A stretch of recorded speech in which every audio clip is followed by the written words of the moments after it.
Business lesson 101. Ego kills deals.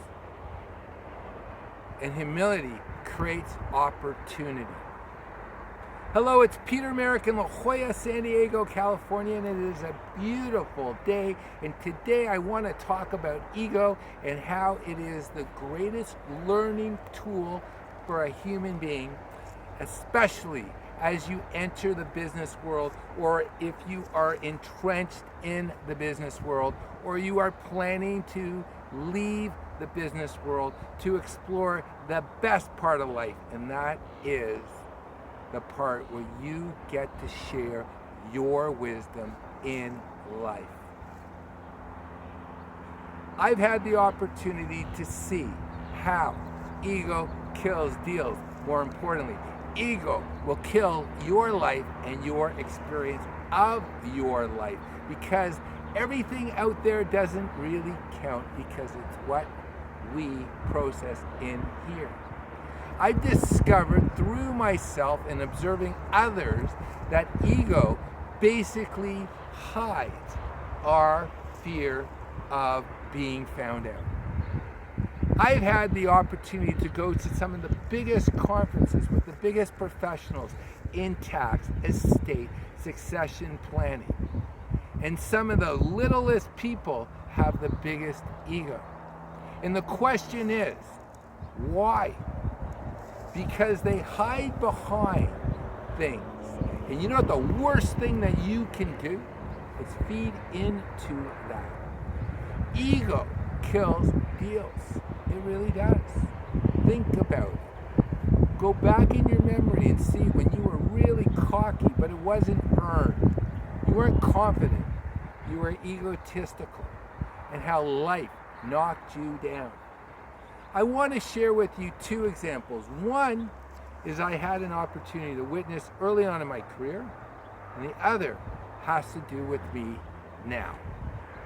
Early on in my career, I was with my mentor, and he took me to a very posh seniors home.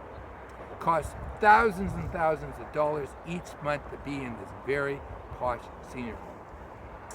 One of the residents hadn't left his room in 3 weeks. 3 weeks he hadn't left his room. Who was this individual? He was the CEO, the past CEO, emeritus, of a Fortune 50 company. Yes, a Fortune 50 company. You know they have Fortune 500? This is one of the largest companies on the planet. He had neglected his entire family and his children because he was completely focused on building his ego and acquiring things out there while ignoring things in here and the people that counted.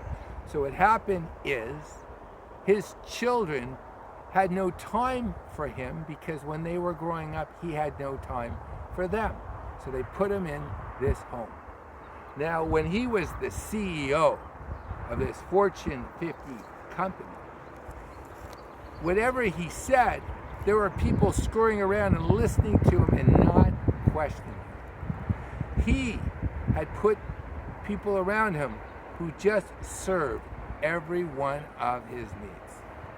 However, because he never really focused on their needs and shown humility, nobody ever came to visit him at this senior's home. However, he was so used to having people feed his ego, he would tell people what to do.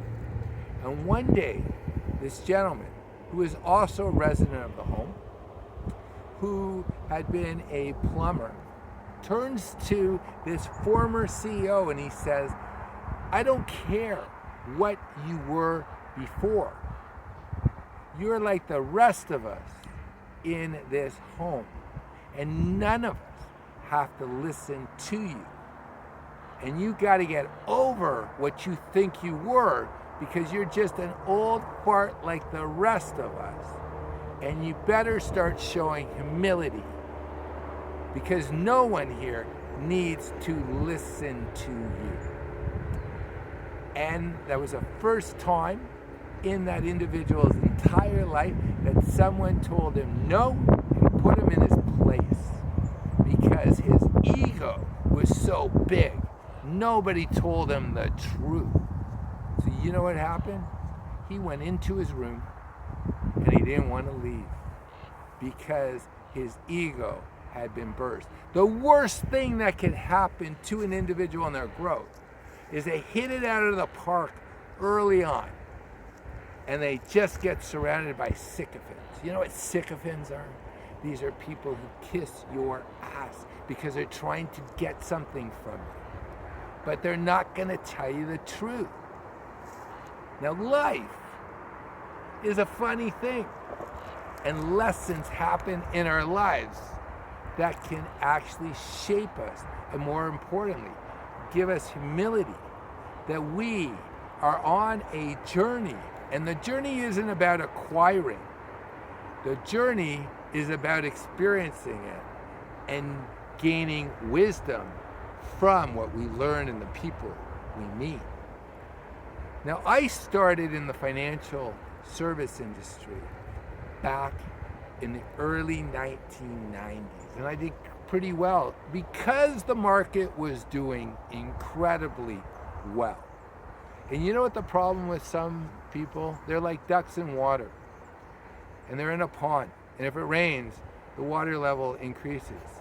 And you know what arrogance is and ego? Thinking that you are the one raising the water level, not the rain. You have to understand, and only through falling, that all these opportunities are gifts, not to basically control out there or accumulate things out there, to learn within here. So, I blew up spectacularly in 2003. I lost everything. And the second time around, I appreciate everything that comes my way.